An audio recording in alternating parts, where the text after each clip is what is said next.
The mission itself has a lot of facets that I have an enormous amount of questions in. Why was it so easy? Because it was very easy. And how do you get Maduro in bed when the country is being hit by over 100 2,000-pound bombs? We use that bomb, the graphite bomb, which goes into the electrical substations, blows up over them, and shorts out the entire substation. What's missing from this is where was the armed forces of Venezuela's military forces? If there was the art of the deal being carried out here, it was carried out over the last 4 months with the assistance of the CIA and other governments, where the government of Venezuela had him already controlled and packaged and turned over. And all they had to do was go in and neutralize the final group for show and walk him out. Because 28 minutes in and out from Trinidad is a little fast. Hello and welcome to the Trump Report. I'm Louis Sykes. Today we are joined by Malcolm Nance, intelligence and foreign policy analyst and a former cryptologist in the US Navy. Malcolm, welcome back. Good to see you. It's great to have you back on with us, Malcolm. You've really been keeping us abreast of what's going on in Venezuela at the moment, and we at Times Radio and our audience are, of course, very grateful for that. Well, Nicolas Maduro is currently on his way to a New York courtroom, it seems. We'll discuss where that leaves Venezuela and who is actually pulling the strings there now. But first of all, I wanted to look back at that raid on Caracas as more details have emerged today, which our audience can also read about in the Times. Let's break this down. We know this started with a stealth reconnaissance drone guiding in this massive fleet of aircraft. What was that made up of, and what do they seem to have actually done? Because we've seen a lot of bangs and crashes over the weekend. Well, let's step back because it probably wasn't just that stealth drone, right? That's just one. The RQ-170 drone is a high altitude surveillance drone, but it's still an aerial platform, right? Aerial platforms can get bounced around by turbulence and crash, right? So we would never rely just on that. But going all the way back, this started in August when the war on drugs was forming, but it really was part of an intelligence finding presidential memorandum, which was signed in July, which sent CIA and other, military assets into the region. So this is a very, very long lead. The only question was, what were all those forces going to do when they arrived? And as we saw, they started sinking drug boats, which technically were extra legal, murders, because there's no justification to sink someone in a small craft without any legal finding or even knowing what they have in there. So that created a lot of consternation. But Trump is executing. Let's go to the 100,000-meter look, right? Trump is executing a policy that he has very clearly discussed with Vladimir Putin and is part of a Putinist doctrine that was developed by a man named Alexander Dugin. The neo-Eurasianist theory in which Europe would fall under the influence and control of Russia, the United States would take control of the Western Hemisphere, a la the Monroe Doctrine of the 1840s, which led up to the Mexican-American War, and China would be given, full run of the house of Africa, parts of the Indian subcontinent, and Asia. And that has actually now happened. Okay.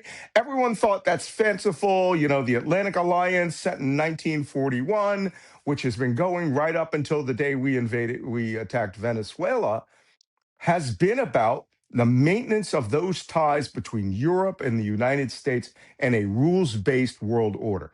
Before I can talk about bombs, helicopters, and helicopter rides, bombs, guns, and helicopter rides, as we call it, you need to understand what the politics of this is. So Trump has clearly adopted, with Vladimir Putin's acquiescence or agreement, this philosophy. By the way, it was developed by a guy named Alexander Dugin, and Dugin's immediate ideological successor in the United States is Steve Bannon, who was Trump's closest advisor for 10 years, who thoroughly believes in this dividing the world up into three poles, a tripolar world. It is now in effect. So Trump has decided his first major act would be to come down to Venezuela, force the ending of the Maduro regime, re-seize oil field assets that were developed in conjunction with the previous governments of Colombia, which are not actually the property of the United States, right? They're done in joint partnerships, and essentially gain control of the oil reserves of Venezuela, which is 25 billion barrels of oil. It's not this fanciful 300 billion people are talking about. That's the real objective here. Nothing else. It is about oil and Trump announcing the launch of his new Don Roe doctrine, right? Which he tweeted out, and his Secretary of Defense tweeted out a picture of Donald Trump with a long tie with a big stick, reminiscent of the old Monroe Doctrine cartoon, with one foot on South America and one foot on Canada. So, interestingly, he intends, as he said in his press conference yesterday, to use American power to do what he wants. And he, by removing Maduro, right, is now saying he can dictate to the current government of Venezuela what they will do, or he will kill or kidnap them. He had literally said that. So now that brings us to the bombs, guns, and helicopter rides, right? The mission itself has a lot of facets that I have an enormous amount of questions in. And anyone who's been in an intelligence or government foreign policy would need to ask, why was it so easy? Because it was very easy. And when I say easy, I mean in the There sense, have been a lot of questions about, was mm, this done in coordination with elements within Venezuela? Was he kind of given up perhaps by his inner circle? well, if you look at it, the entirety of the armed forces was not on alert, was not ready, other than a few basic radar systems. I mean, they estimate that they killed about 80 people, and out of them, 30 were the Cuban bodyguards who protected Maduro himself, right? That's his immediate close protection detail. Those are the guys who follow him in the armored vehicles, who secure his residencia, the interior of the residencia, and who guard the doors leading up to him or wherever safe room that he would have where he and his wife would be operating from. So that's typical. What's missing from this is, where was the armed forces of Venezuela's military forces that would be providing the perimeter security, the primary perimeter security, the intermediate perimeter security, and then access to the building, which would lead them to the 30-man bodyguard? Where were they?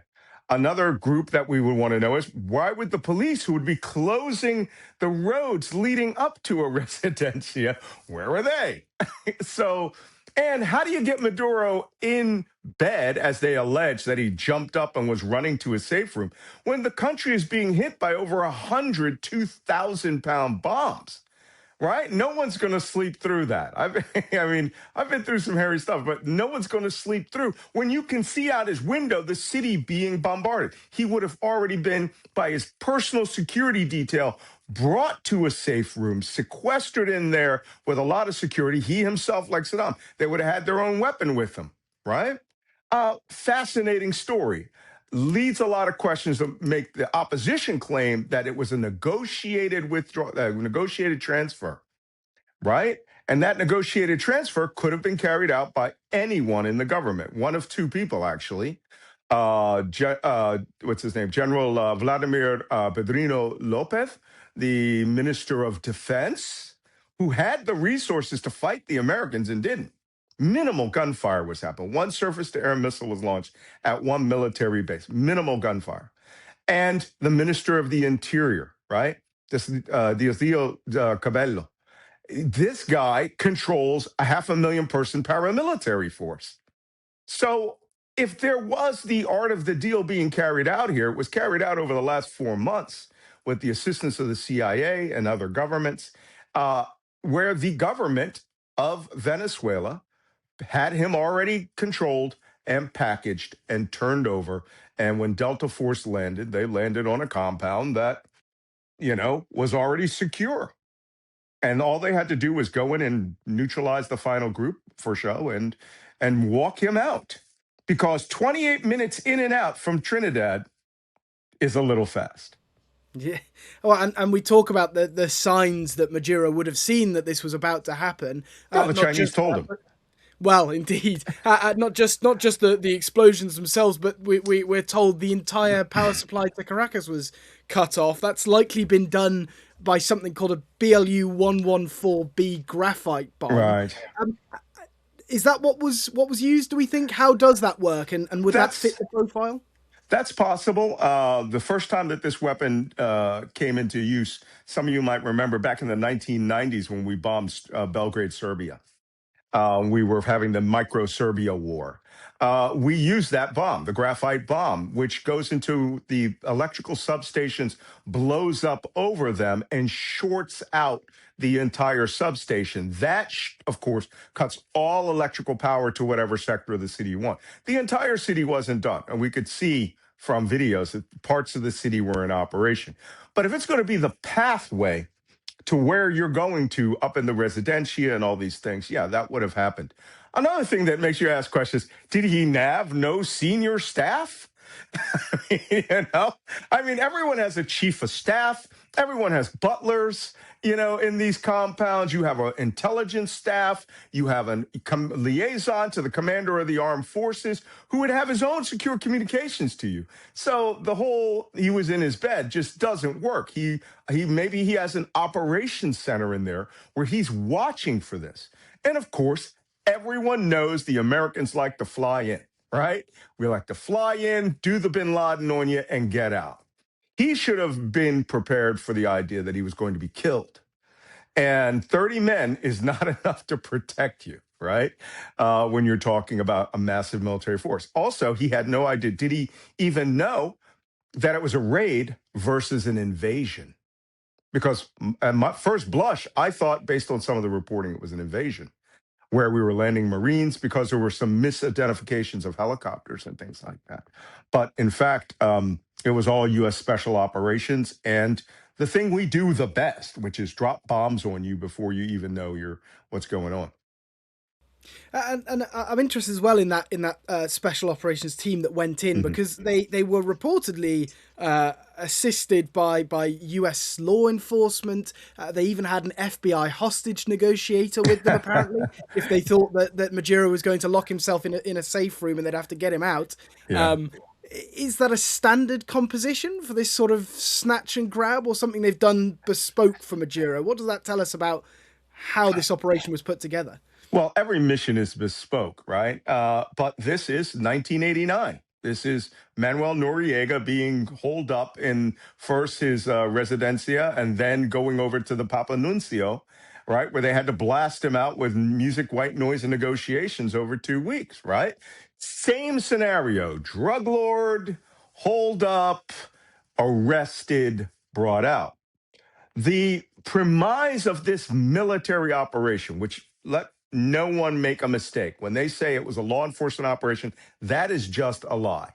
The Geneva Convention of 1949 states that a state of armed conflict exists when the first attacks are launched, even if one of the parties does not recognize they are in a state of armed conflict. So all of the rules of the Geneva Convention had to kick in, that they brought with them one DEA agent or one FBI officer to effect an arrest. I'm almost dead certain that person was not on the helicopters. You don't want to, that guy would have been on the ship that they brought you back to. The snatch requires you, every gun, right? Even if he's a well trained, DEA has a lot of SWAT teams, FBI, same thing. You could have had a judge advocate general who was a member of the CAG of the Delta Force on board who could have made sure everything was being done in accordance. But um, the whole premise was that, from the attorney general, that this was not a military operation; it was a law enforcement operation where they were capturing a fugitive. It just doesn't work like that in terms of all legalities. The president had an enormous amount of requirements that he was required to do, notifications. He refused to do them. Didn't notify Congress, didn't notify House, Senate, intelligence committees, just did him on his own whim after setting this operation up. But he did notify the oil companies. which is interesting that they would be getting their assets back. So the mission, going in, battling, killing the final bodyguards around them, which is relatively easy, right? And then him already to walk out to a helicopter. Any other circumstance, you would have had to blast him out. You would have been on the ground for hours. So interesting that you say a hostage negotiator. They're not negotiating. They would have blown the place to pieces. Well, and as we mentioned before, along with that Sentinel drone, which had been Mhm. tracking Maduro for some time, there's also apparently been that CIA team tracking Maduro since roughly August, it's being reported. Right. That's something you yourself pointed out in a previous episode of the Trump Report, I should Yeah. add. I think probably in September or maybe August. Yeah. Um, just give us an idea then, as you were earlier, what that team might have been getting up to. How do you Well, track Nicolas Maduro for such a long amount of time? first off, he's the principal of the country, so it's not hard to track him. He's got a schedule. Right. He's got a social secretary and a chief of staff and a person who has a resource listing for all the vehicles that have to go out, the fuel allocations. There's an enormous amount of intelligence that goes into moving a VVIP from point A to point B. So the Central Intelligence Agency, not just them, plus the Joint Special Operations Command, have numerous resources that they can use. The first is using case officers to go down there and buy the loyalty or work the loyalties of people who know the most about this. We could have used other resources and assets. Other countries have agents and assets that can report to us through our third parties. Like, you never know. An Ecuadorian intelligence officer could be running a guy who's inside the residencia, and he, for the low amount of $50 million, will give you that little bit of information, and then you pick it up. CIA officers on the ground there, or more importantly, paramilitary officers who would be the spearheads and the pathfinders for the U.S. military, and they work together quite easily. So that you would put into place, and what you would do is you just watch the building. You pay the little old lady who's selling, empanadas out front, to let you know when Maduro come by here every day, and then you start you infusing this with space-based resources, right? Satellites, drone-based resources like the RQ-170, which is a very high altitude, high flying drone, and other drones that are generally not talked about. So these are relatively easy things when you're talking about a VVIP. Also, he had just met the Chinese delegation 3 or 4 hours before, which gave you a fixed final location. That fixed final location, you can vector off of that. Did he leave the residencia? Did he leave his wife there and then go off in a Jeep to go see his mistress? All of these things, right? These, his movement, his pattern of life is what we would call that. And as a VVIP, he's got people he invites over for dinner, right? So if his favorite doctor, his favorite politician comes over, the vice president comes over, they also have a network of communications around them, right? And that'll be in Spanish language, in which security vehicles will talk, the telephone calls from the vice president, whatever. This is just not outside of our realm of copying, as we say in my world, right? And that will tell you the truth. Same thing with his own phone. We don't know if we had access to his phone. I have this saying, right? The president, a VVIP always lies to his wife, never lies to his mistress.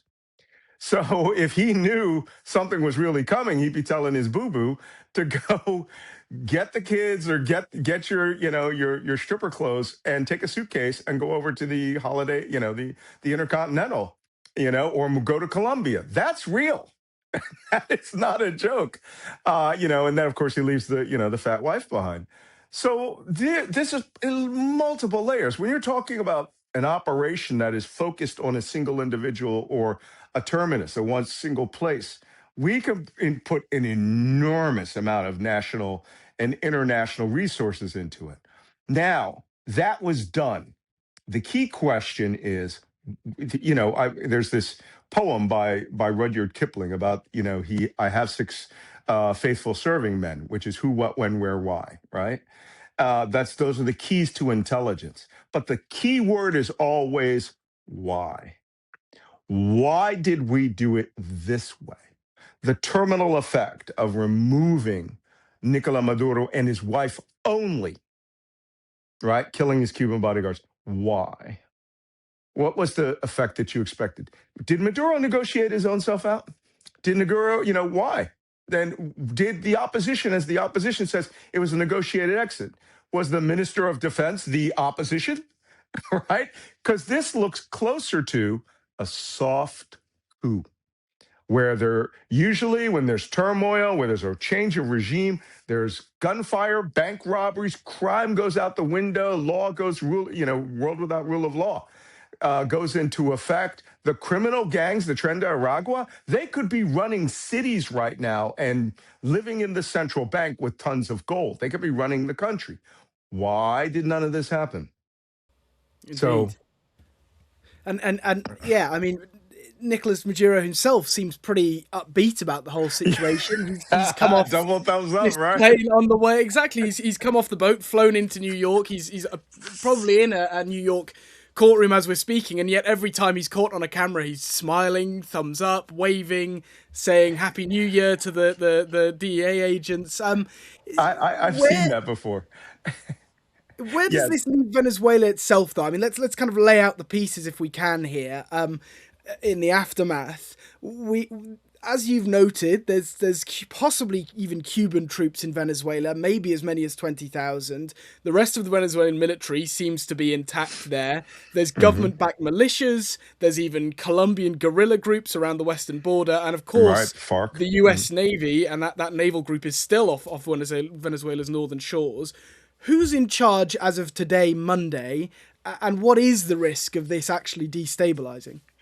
They call the people who follow Maduro, who were the political heirs of the Hugo Chavez Mm. era of radical socialist capitalist warlording, right? That hybrid, get rid of the socialist capitalist, the radical warlording, right? And Hugo Chavez, his followers are known as Chavistas, and everyone who follows Maduro are Chavistas. The government has now been left in place with the vice president, who is a lead Chavista. The minister of defense, Chavista. The minister of the interior, Chavista. So here's what's happened. Nicolas Maduro left Venezuela. That's it. Nothing else has changed. The relationships, I mean, they are all taking this defiant tone. Maduro's our president. Please return him. That's what you would do when you've turned your buddy in and you now have the reins of power. So nothing has changed. Trump has somehow got it into his head that he has been assured that they will do whatever he wants, or he could just drop more bombs and that would change the dynamic. That's not true. They could resist at the water's edge. They could, rig the oil fields to blow up, even though it's in their interest. Just in the last 24 hours or 48 hours, every one of the sanction breaking tankers that were in that country, 14 right now, are moving and they are heading out to the high seas, turning off their locator beacons, and they are duping the U.S. Navy. And they're probably, the bulk of them will get away with their oil loads. And there are 88 other sanctioned vessels around the world that were associated with Russia and Iran and Venezuelan oil that will do that. Another that will get away. Another component of this is a lot of that oil went to Cuba. And this is where Cuba gained resources. Right now, that oil will have to come from Russia to Cuba if they want to sustain themselves. And this may have been block number one to get to block number two, which is the overthrow of the government in Cuba. And Marco Rubio and Donald Trump yesterday said Cuba's next.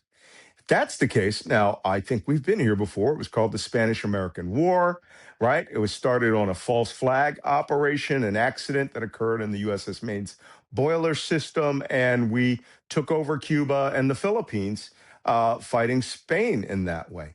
And it lasted right up until the communists kicked us out in the 1950s. Please go refer to The Godfather 2 if you'd like the details of that, right? Which was the Batista government, a corrupt capitalist government run on drugs, gambling, and rum. That's what Donald Trump is saying they want to reinstall back into Cuba. The Cuban people have something to say about this too. Many will go along with it. But, the political aspect of this shows a president who said Panama could be next, right? He has a fantasy that Venezuela was full of Chinese troops and Chinese ships. He says the same thing about Panama. He threatened Greenland, where I'm going back to, because that is most likely the lowest hanging fruit. For him to try to seize Greenland from Denmark, which would start in NATO versus United States war, or as I told the one of the senior principals in Denmark, the first Danish-American war. And Denmark has put troops and weapons there since I was there. But now they are full of themselves, if you listen to them in the news, that they can do any damn thing they want in the Western Hemisphere.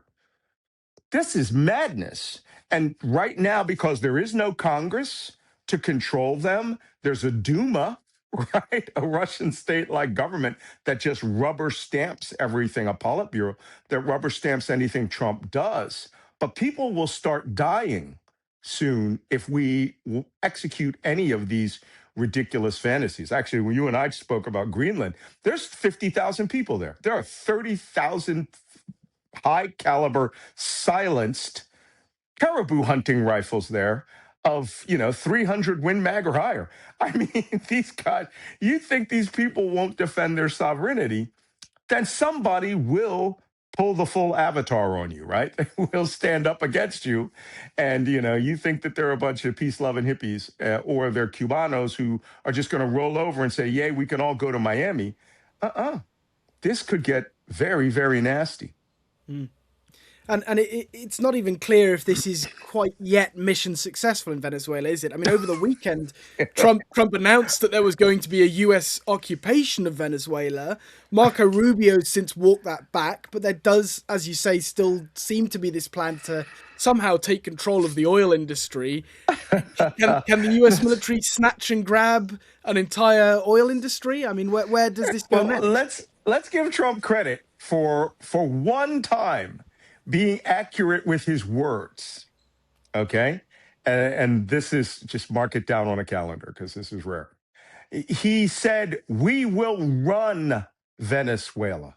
He did not say we will occupy Venezuela. Now, full disclosure, been there on the occupied and run a country thing when I was at the, Republican Palace in Baghdad with Paul Bremer trying to run Iraq. And as an Arabic speaking intelligence professional, my opinions were not welcome, right? They wanted to live their fantasy that the Iraqis loved us, and they didn't know the difference between Sunni and Shia, right? So same thing with this. Trump said they will run Venezuela. Marco Rubio and others have clarified they are going to run it through coercion. They will run it by threatening the lives of the vice president. Then Trump came out yesterday afternoon and said, she will do what we say, or I will do things to her that are worse than Maduro, which is threatening that person's life. Now, if Malcolm Nance were running Venezuela, I'd be mobilizing 1 million people with rifles and surface-to-air missiles and say, okay, and we're going to have to we're hearing that more weapons are being handed out to militia groups and civilians as we speak as well. So because you can have all the rhetoric you want. Airplanes can come in and bomb stuff, but you can't kill 25 million people. The fight will have to take place on the ground. If Trump thinks he's now going to invade Venezuela, but that's not how he works. I do a podcast with his lawyer, Michael Cohen, every week, and a former lawyer worked with him every day. And he goes, no, it's all mafia Don stuff. He only wants as much threat as he can give for you to comply. Then once you've complied, he will put you through a ritualistic humiliation. And then he will demand things of you that you will do for him publicly. And then he has you. The problem is, Delcy Rodriguez, the vice president, immediately came out and was like, "No, we're not doing any of the stuff that you said."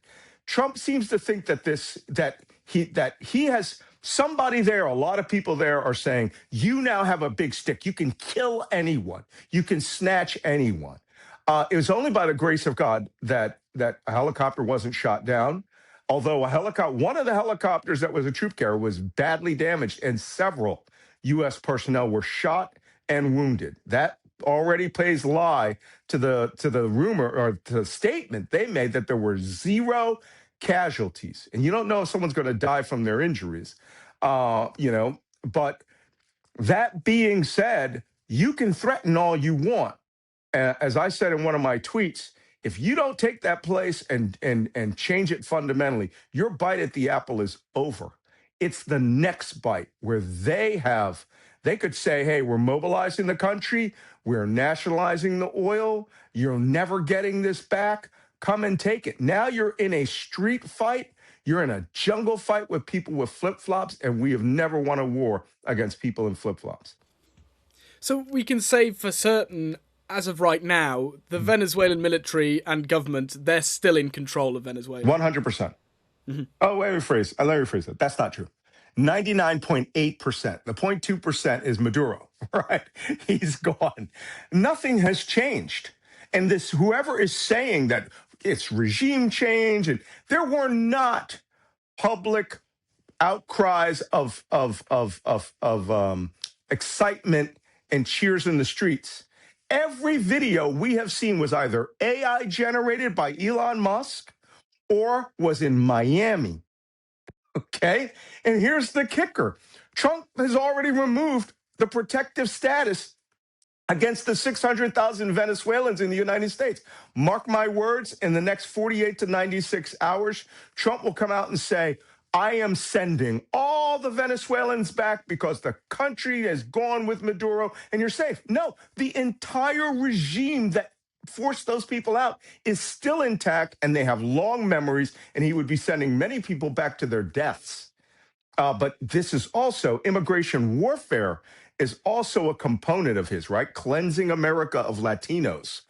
That crazy thing that comes from Stephen Miller, the guy who I famously called on Real Time with Bill Maher, Baby Goebbels, right? These people are hell bent on this, forcing people out at the same time, saying, "Oh, I cleaned up your country. You have to leave now." Indeed. Well, there's a lot more to happen with this, I suspect, now, Malcolm. Oof. So I'm sure we will be talking again about it soon. But Malcolm Nance, intelligence and foreign policy analyst and former cryptologist in the US Navy, thank you very much for joining me today on the Trump Report. Truly my pleasure. We'll see you soon.